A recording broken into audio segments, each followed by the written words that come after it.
6:30 पावणे 7 वगैरे झालं होतं आणि ऑपरेशन वगैरे झालं, मी बाहेर आलो आणि नर्स आल्या आणि त्या म्हणाल्या की मी म्हटलं की अहो टीव्ही चालू नाहीये, म्हणजे मी प्रीमियम त्याच्यासाठी घेतलंय की ती टीव्ही बघत बसेल असं, तर 8:30ला तिला टीव्ही बघायचा.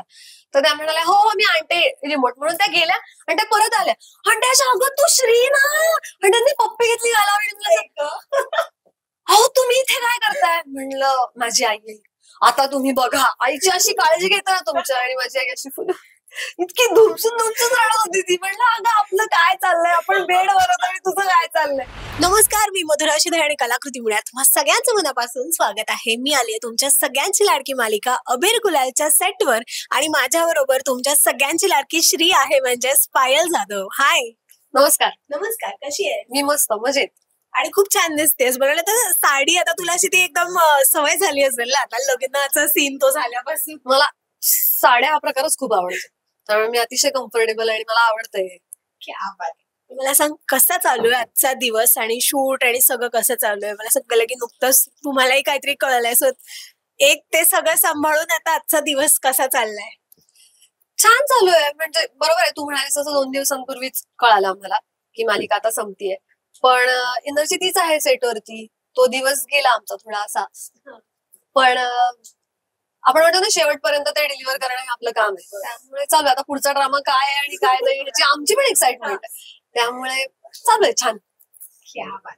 बरं, आम्ही पायलचा प्रवास ह्या मालिकेमधला पाहिलेला आहे. त्याआधी सुद्धा तू एक सिनेमा केलास, त्याही वेळेस आपण भेटलो होतो. सो ती आम्हाला तुझी ती तिथपासूनची जर्नी आम्ही पाहिलेली आहे. पण त्या आधीपासूनची पायलची ही सगळी जर्नी कशी होती हे आज मला तुझ्याकडून ऐकायचंय. कारण तुझ्याशी मी श्री म्हणून खूप वेळा गप्पा मारल्यात, पण आज पायल म्हणून मला तुझ्याकडून ह्या सगळ्या गोष्टी ऐकायच्यात की तुझा या क्षेत्रामधला सगळा प्रवास कसा होता, किंवा आता तुला जे सगळं प्रेम मिळतंय आज मागे वळून बघताना एक काय तुला काय वाटतं? बापरे, पहिल्यांदा असं कोणीतरी मला विचारलंय, म्हणजे पायल म्हणून कसा सुरू झाला. आणि मी पुण्यात सावित्रीबाई फुले पुणे विद्यापीठातून MA भरतनाट्यम कम्प्लीट केलं आणि त्यानंतर लॉकडाऊनच्या काळात मला मकरंद मानेंनी फिल्मच्या ऑडिशनसाठी बोलवलं आणि मग बापलेक, ज्याचं नाव आधी पोरगं मजेत होतं, सो ती केली. मग 3 वर्षांनी बापलेक रिलीज झाली. मग मीनवाईल मी अविनाश आरोड बरोबर 3 ऑफर्स केली आणि मग त्याच्यानंतर आता मानवत मर्डर्स केली आशिष बेंडे बरोबर, आणि मग मला मालिकेसाठी केदार सरांनी विचारलं आणि 2 वर्ष चालू होतं. खूप वेगवेगळ्या पद्धतीच्या मालिकांकरता विचारणा आली होती, ऑडिशन्स पण दिल्या होत्या, पण केदार सरांच्या बाबतीत ते फारच एक वेगळं आहे ना, म्हणजे त्यांचे चित्रपट पाहत मोठे झाले, तर त्यांनी गोष्ट पण अशा पद्धतीने सांगितली होती की मला असं वाटलं हा ही मालिका मी करू शकते, आणि मग मालिकेपर्यंत आले. सो तू म्हणतेस तसं चित्रपट, वेब सिरीज, नाटक हे सगळं करून झालं होतं. कॉलेजच्या काळात पण नाटक आणि नाटक दोन्ही केलेलं आहे, त्यामुळे आता मजा येते. भरतनाट्यमचा रियाज जसा वेळ मिळेल तसं चालू आहे. आणि आता नव्याने एक वेगळं शिकले ते म्हणजे युद्धकला. मागच्या वर्षी मी ते एक शिकले. युद्धकला म्हणजे शिवकालीन युद्धकला. सो म्हणजे दांडपट्टा आणि करेक्ट. आणि यावेळेस तर आपल्याला राज्यशास्त्र शस्त्र म्हणून मान पण मिळालेला आहे, त्यामुळे खूप आनंदाचं वातावरण आहे. आणि आता म्हणजे मी तिथे शिकायला ह्याच्यासाठी गेले होते की त्या स्किलचा मला कुठेतरी वेगळ्या पद्धतीने वापर करताय. बाहुबलीतला तुला माहितीये तो एक सीन आहे, म्हणजे इंट्रोडक्शनचा सीन आहे, त्याच्यात ती तलवार अशी आडवी चिरते, तिचे डोळे दिसतात. मला असं तलवार तलवार पण तलवार हे शस्त्र सगळ्यात शेवटी शिकलं जातं हे मला तिथे गेल्यानंतर कळालं. म्हणजे 15 दिवस खोटं वाटेल तुला, बोटाची पेरणी दुखत होती. अगं किती दिवसांचं होतं तेव्हा? 15 दिवसांचं वर्कशॉप होतं. हिवाळी शिबिर असतं. कोल्हापुरात भुदरगड म्हणून एक तिथे सव्यासाची गुरुकुलम आहे, तर त्या गुरुकुलात 15 दिवस calendar, phone, mobile absolutely allowed नाही, काहीच नाही. आणि तर तिथे तो सगळं वर्कशॉप केल्यानंतर म्हणजे शिबिर असतं ते, आणि मग सकाळी 4 वाजता उठायचं. म्हणजे आम्ही सकाळी पण रियाजच करायचो, तेव्हाही अंधार असायचा, रात्री झोपायला तरी अंधारच, इतका जाम रियाज. आणि आता मी खरंच वाट बघते की त्या प्रकारचं स्किल मला आता कुठे वापरता येईल किंवा कशा पद्धतीने काय करता येईल. त्यामुळे मला छान वाटलं तुम्हाला असं वेगळं वेगळं म्हणजे काय म्हणतात पाठीमागचं असं काहीतरी विचारलं. सो असा प्रवास होता आणि आता मजा येते फार हे सगळं करताना. पण म्हणजे आता तुझं हे फायनल ठरलंय की तुला आता हेच करायचं, कारण तू तू नृत्यही करतेस, तू तुझ्या इतरही ऍक्टिव्हिटीज आहेत. सो असं सुरुवातीला असं काही कॉलेजमध्ये असताना तू ठरवलं होतंस का की मला अभिनय क्षेत्रामध्येच काहीतरी करायचंय का, तेव्हा तुला डान्समध्ये काही करायचं होतं किंवा काही वेगळं अजून होतं? म्हणजे आता तेव्हा म्हणताना मी असं म्हणायचे, म्हणजे तो एक काळ असतो ना की जेव्हा आपल्याला IAS ऑफिसर व्हायचं असतं. मग आपण MPSC UPSC क्लासेस जॉईन करतो. मग 6 महिन्यांनी आपल्याला कळतं की नाही आपल्याला काही होणार नाही याचं. करेक्ट. मग असं झालं की मग डान्स क्लासमध्ये तिथे जरा चांगली प्रगती व्हायला लागली. मग अरे आपल्याला A+ ग्रेड मिळाली, अरे मग आपण अरंगेत्रम करूया. मग अरंगेत्रम केल्यानंतर असं झालं नाही नाही आपण सोलो भरतनाट्यम डान्सर व्हायचं. मग त्यावेळेस अश्विनी एकबोटे माझ्या गुरु होत्या. सो त्यावेळेस ताईचं असं म्हणणं होतं की फायनान्शियल बॅकग्राऊंड काही अशी फार उत्तम आणि सुबत्ता असलेली नव्हती. त्यामुळे तिचं असं म्हणणं होतं की आधी डिग्री घ्यायची व्यवस्थित आणि क्लास म्हणजे कलाही तुम्ही कायम शिकत राहू शकता असं. मग मी MSc पब्लिक हेल्थला ऍडमिशन घेतली आणि तिथे फक्त 15 स्टुडंट्सला ऍडमिशन मिळते आणि तिथे मी त्यात मी एक होती आणि ते खूप अमेझिंग होतं. मग मला ते असं सरकारी ऑफिसर वगैरे असं फार इंटरेस्टिंग वाटायचं. मग तिथे ऍडमिशन मिळाली, मग ते सुरू झालं आणि अनफॉर्च्युनेटली ताई हार्ट अटॅक येऊन ताई गेली आणि मग त्यानंतर माझ्याकडनं नाही तो कोर्स कम्प्लीट झाला. म्हणजे माझं फक्त डिझर्टेशनचं सबमिशन राहिलं होतं आणि मला आई बाबा काहीच म्हणाले नाही. मग 1.5 महिना असा त्याच्यातच गेला आणि मग ललित कला केंद्राच्या ऑडिशनचा कॉल आला. म्हणजे तिथे ऑडिशन घेतले जातात, परीक्षा घेतली जाते आणि मग तुमचं सिलेक्शन होतं असं. आणि मग मी असं ललित कला केंद्र जॉईन केलं आणि मग MA भरतनाट्यम केलं. तू मला पहिला जेव्हा आपण इंटरव्ह्यू केला होता ना ह्या सिरियलसाठी, तर तेव्हा तू सांगितलेलं की तू एकटी राहतेस आता इकडे आणि खूप गोष्टी आहेत की ज्या आता तुला शिकायला मिळतात, कारण का तू एकटी राहतेस. आपल्याला घरी खूप वेगवेगळ्या गोष्टी, आपल्याला सवय असते की आपला कम्फर्ट झोन असतो. आता इथे आल्यानंतर इतके महिने झालेत, आता एक स्वतःमधलं काय वेगळंपण तुला जाणवलं किंवा असं काय ह्या 6 महिन्यामध्ये तुला काय असं जाणवलं का की अरे आपण हे पण करू शकतो, असं तुला काहीतरी नवीन वाटलं? आळशीपणा कमी झाला असं मी म्हणू शकते. कारण अगं पुण्यात म्हणजे हा 2 व्हीलर लावली खाली काढायची आणि लगेचच जायचं इथे तिथे, तसं मुंबईत नाही होते. म्हणजे कुठे पोचायचं असेल तर 17-18ची वेळ किंवा 5-16ची ट्रेन, म्हणजे हे सगळं घड्याळाच्या गाठी. असं वेळ वगैरे काही नाही. फोन केला की हा अरे आले आले 10 मिनिटात आले की तासाभराने जायचं. अतिशय घाण सवय आहे ही, खूप वाईट. म्हणजे मुंबईत आल्यानंतर मला हे नाहीच केलं पाहिजे. हे इथे आल्यानंतर शिकले मी असं म्हणेन. आणि बाकी एकटं राहायला शक्यच नव्हतं. म्हणजे मी अरे नाही फाटते, अंधार दिसला की बाई नाही. म्हणजे मला गायत्री नाक्षी आमचं आता मध्ये डिस्कशन झालं होतं, आपण चित्रपट बघायला जाऊ तर ते असं की अरे आपण ना काहीतरी हॉरर फिल्म बघू वगैरे. मी कच होऊ नये, मला असं हो पण नाही पण नाही, बघणारच नाही. मी काम करू शकेन पण मी बघू नाही शकत. त्यामुळे पण आता काहीच वाटत नाही मला, छान वाटतं मला एकटीला राहायला. आता मी शिकले त्यामुळे मला आता नाही भीती वाटत. सो या 2 खूप महत्वाच्या गोष्टी आणि कम्फर्टनेस ब्रेक झाला. तू मगाशी म्हणालीस की मध्ये मध्ये तुझ्या ऑडिशन्स पण चालू होत्या, तर ती वाट बघण्याची प्रोसेस कशी होती ग तुझ्यासाठी? कारण का आता श्रीला जे सगळं प्रेम मिळतंय ते म्हणजे शब्दात सांगू नाही शकत तू सुद्धा, की तुला पण माहिती इतके मेसेजेस येत असतील, इतक्या कमेंट्स येत आहेत. सो हे सगळं तर आहेच, पण त्याची एक वाट, आपण तो क्षण असतो ना की जेव्हा आपल्या हातात काम नसतं आणि पण वाट बघत असतो त्या एका चांगल्या भूमिकेसाठी. आणि कधीतरी असं होतं की आपण वाट बघतोय आणि आपल्याला असं वाटतं की नाही ह्याच्यापेक्षा अजून काहीतरी भारी येईल आणि ह्या विचारात आपण ती भूमिका सोडतो आणि ते कोणतरी दुसरं घेऊन जातं ते काम आणि मग आपल्याला वाटतं की आपण हे केलं पाहिजे होतं. हे तुझ्या बाबतीत झालंय का? म्हणजे कोणीतरी वेगळ्याने भूमिका केली हो, झालंय असं झालंय. पण अगं काय ना, म्हणजे सुदैवाने अशी पाठीशी लोक आहेत की काही लोकांना आपण म्हणतो ना गुरु लागतो आपल्याला, किंवा चल गुरु अगदीच खूप मोठी कॉन्सेप्ट आहे. मी म्हणेन की मेंटॉर असतात, गाईड असतात की जे कायम आपल्याला सांगत असतात की हे बघा हे 2 ऑप्शन्स आहेत, मला कळत नाही की हे काय. आणि म्हणजे अनुभवाचे बोल म्हण किंवा काही म्हण पटतं बरं का. म्हणजे आपल्याला असं वाटतं की हो हे बरोबर आहे, हे म्हणतात ते, पण ते वळत नसतं आपल्याला की करते ना 4 दिवसाचं शूट आहे, मी जाते ना. पण अगं काय ना, मला असं वाटतं की मराठी प्रेक्षकांबद्दल पण आता आम्ही मगाशी म्हणत होतो, ते सुजाण आहेत. त्यांना आता कळतंय कशा पद्धतीने बाकीचं पण सगळीकडचं वलय वेगवेगळ्या पद्धतीने सिनेमे आणताय, तमिळ म्हण, मल्याळम म्हण. तर तू म्हणतेस तसं तो जो मधला वेळ असतो एखादा प्रोजेक्ट संपून दुसरा प्रोजेक्ट येण्यामागचं, तर खरंच मी नशिबाने या बाबतीत की मला काही लोकांनी आधीच सांगितलं होतं की कधी ना कधीतरी थांबणार आहे, मालिका कधी ना कधीतरी संपणार आहे. 6 महिने, 8 महिने, 1 वर्ष, 1.5 वर्ष, 2 वर्ष, त्या मधल्या काळात काय करायचंय? कारण रियाज काहीच नाही ना, रोज 12 आणि 13 तासाचं शूट. तू कधी जाऊन रियाज करणार स्वतःचा, तू कधी जाऊन स्वतःवर अभ्यास करणार आणि सो माझं सुरुवातीला असं होतं की मी खूप पटपट बोलते, म्हणजे माझा स्वभाव पण असा की मी खूप भरभर बोलते. मग त्याच्यासाठी खूप बेसिक आता मला माहित नाही सगळ्यांना ह्याच्यात इंटरेस्ट असेल का नाही, पण कलाकार ऍक्टर म्हणून पण तुम्हाला तुमचा स्वतःचा काहीतरी रियाज असला, मग तो वेळ त्याला देणं. आणि हा खरंच अभ्यास आहे. म्हणजे आता मध्ये पण खूप मेसेजेस येतात इंस्टाग्रामवरती की मॅडम सांगा ना कुठे शूट बीट असेल तर मी म्हणेन की ना ह्याच्याबद्दल एक अवेअरनेस पण आला पाहिजे. म्हणजे जितकं एमपीएससी युपीएससी करणारी मुलं अभ्यास करतात, जितके इंजिनियर्स अभ्यास करतात, तितकेच ऍक्टर पण अभ्यास करतात. म्हणजे किती आपण धांगड आणि किती आपण छान दाखवत असलो स्वतःला, तरी त्याच्या मागे पण ते कष्ट आहेत. हे मला या सगळ्या मोठ्या माणसांकडे बघ, म्हणजे तुला नावच सांगायचं तर शशांक शेंडे, छाया गदम, म्हणजे ह्यांना मी ते अजूनही लोक तेवढंच अभ्यास करतात ग. आणि एवढं मोठं होऊन सुद्धा त्यांचे पाय जमिनीवर आहेत, ही मला सगळ्यात भारी गोष्ट वाटते. म्हणजे मी समजा चुकून फोन केला ना, सर का असा प्रसंग का, म्हणजे ह्याच्याशी काय, तर असं अगं असं कसं, मग आधीचे 2 सीन वाचले पाहिजेत, 2 प्रसंग काय ते वाचले पाहिजे. त्यामुळे मी तर उठता बसता शिव्या खात असते.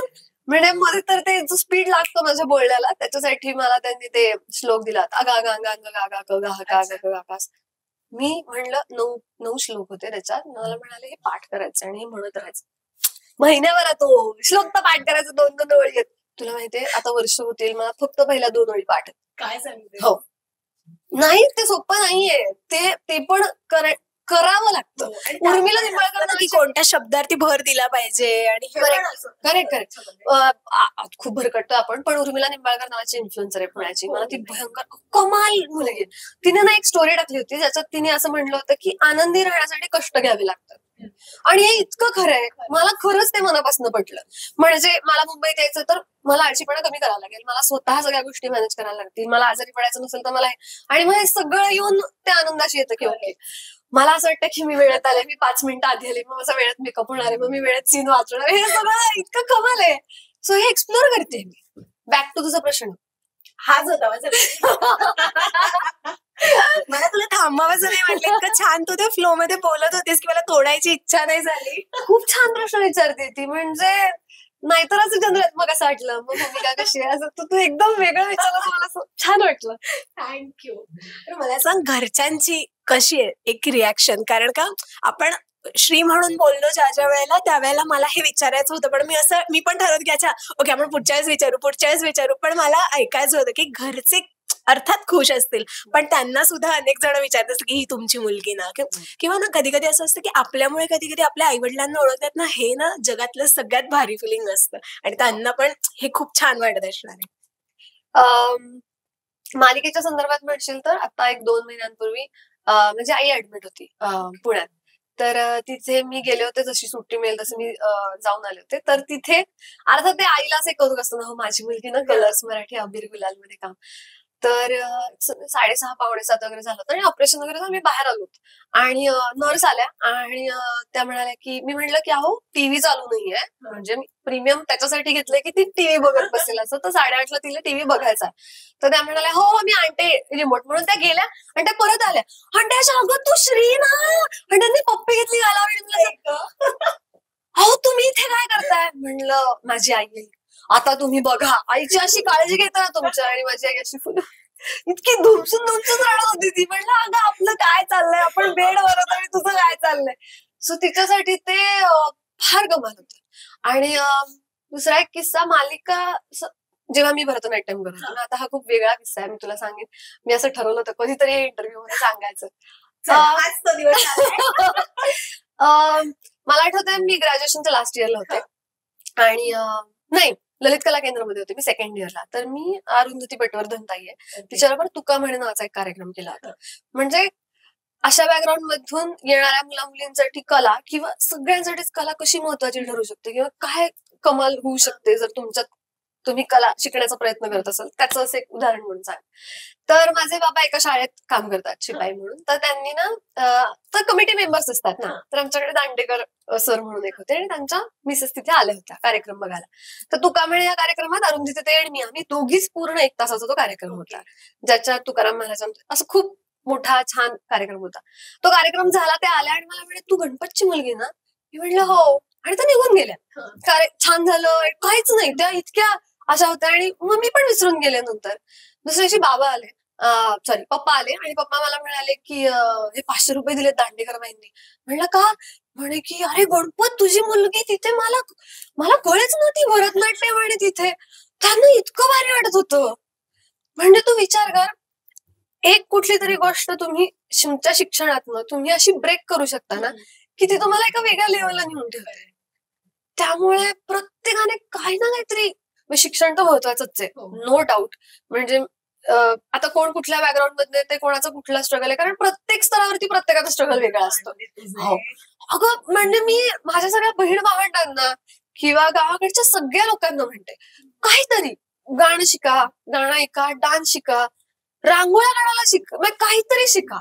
म्हणजे शिक्षण खरंच आपल्या फॅमिलीला आणि आपल्या कुटुंबाला खरंच एका वेगळ्या ह्याच्यावर निवडलं होतं. म्हणजे अक्षयचं पण तू उदाहरण घे, मला अक्षयचं इतकं कौतुक वाटतं. म्हणजे त्याचे बाबा रिक्षा चालवतात, पण त्या मुलाने तो जिथून म्हणजे ह्याच्यातनं इथपर्यंत आलाय, हे खूप कौतुकास्पद आहे. आणि विरुद्ध गायत्रीकडे सुबत्ता असली तरी सुद्धा ते सस्टेन करणं, म्हणजे आपल्याकडे 2-3 वेळचे खायचे प्यायचे वांदे नाहीयेत, पण तरी उठून आपल्याला काहीतरी करायचं.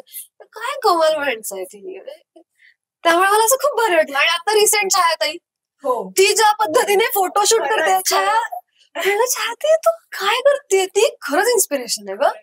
त्यामुळे खूप समृद्ध पण आहे कलेच्या क्षेत्रात नाही, सगळ्या आयुष्यात. फक्त मला असं खूप जेन्युइनली वाटतं की शिक्षण आणि कला केलं पाहिजे. म्हणजे मला वाटतं की त्या एकाच तराजूच्या दोन्ही बाजू आहेत ना. म्हणजे एक गोष्ट आहे जी आपल्याला समृद्ध करते, दुसरी गोष्ट ती आपल्याला संपन्न करते ना. मला आवडला इंटरव्ह्यू, मला खूप मजा येते बोलताना.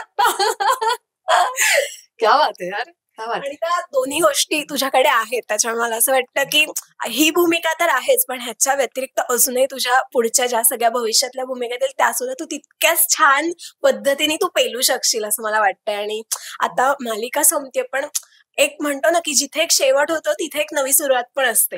त्याच्यामुळे आता नवी सुरुवात तुझी अजून इतरही गोष्टींची होईल. तर डान्स मध्ये आता काही वेगळं अजून करण्याचा विचार आहे का? म्हणजे आता जो हातात एक थोडासा वेळ तुला स्वतःसाठी मिळेल तर तो त्यासाठी वापरायचा काही विचार आहे? ते खूपच आवडली मला. सगळे प्लॅन मी तयार असतात. पोरी या बाबतीत खूप आगाव असतात ना, पोरींकडे कायम प्लॅन मी तयार असतात आणि माझ्याकडे पण आहे.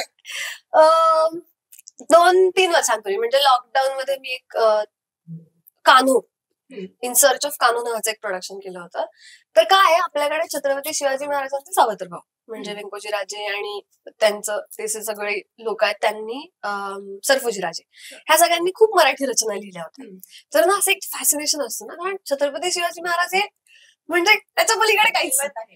तर तेव्हा ना ते खूप कौतुक म्हणजे इतकी क्युरिओसिटी होती की मग मराठी रचना का नाही करायचा. मग गुरुसुचिता भिडे चाफेकर पुण्यामध्ये त्यांनी अनेक खूप प्रसार केलाय मोठ्या प्रमाणात, आणि आता अनेक पुढच्याही गुरु शिष्य आहेत की जे आता पुढे ते सगळं हे करत आहेत.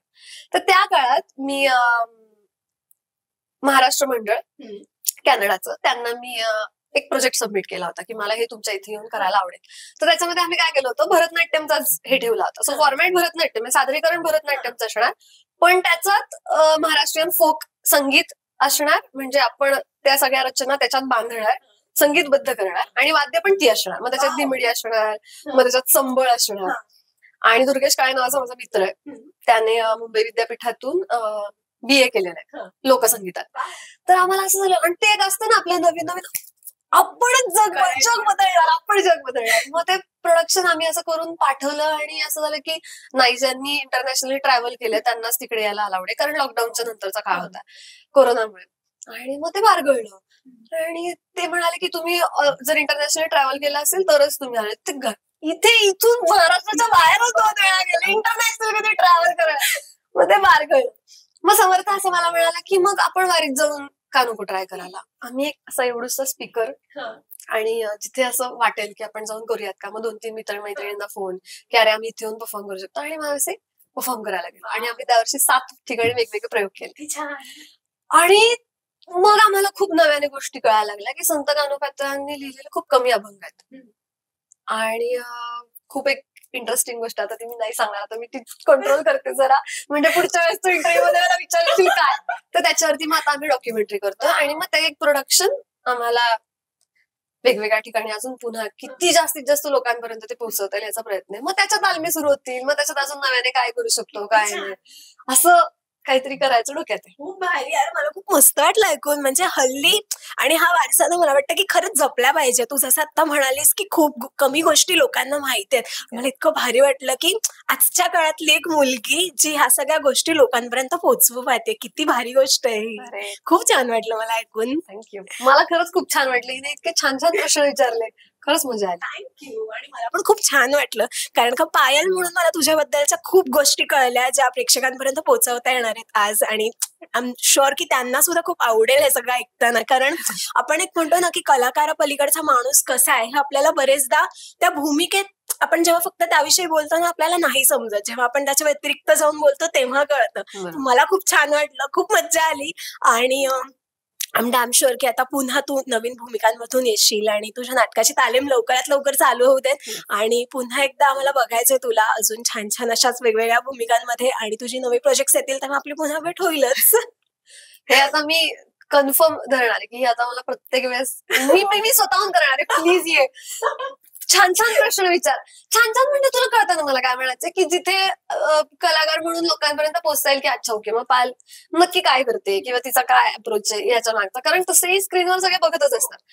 त्यामुळे खरंच कलाकृती मीडिया ही कमाल मीडिया आहे. म्हणजे असे प्रश्न विचारणं पण स्किल आहे, कारण शेवटी आपण म्हणतो ना की असतं खूप सांगायला, पण ते तसं तसं विचारणं कसं वाटतंय अरे बरं वाटतंय कसं वाटतंय म्हणजे काय मला कळतच नाही उत्तर कशी द्यायची. त्यामुळे मला खूप मजा आली. थँक्यू सो मच आणि wish you all the very best. Thank you. धन्यवाद. रसिका हो, कलाकृती मीडिया म्हणजे मनोरंजनाची लयलूट. मनोरंजन क्षेत्रातील किस्से व घडामोडींचा आस्वाद घेण्यासाठी कलाकृती मीडिया या यूट्यूब चॅनलला सबस्क्राईब करा आणि व्हिडिओ लाईक करा.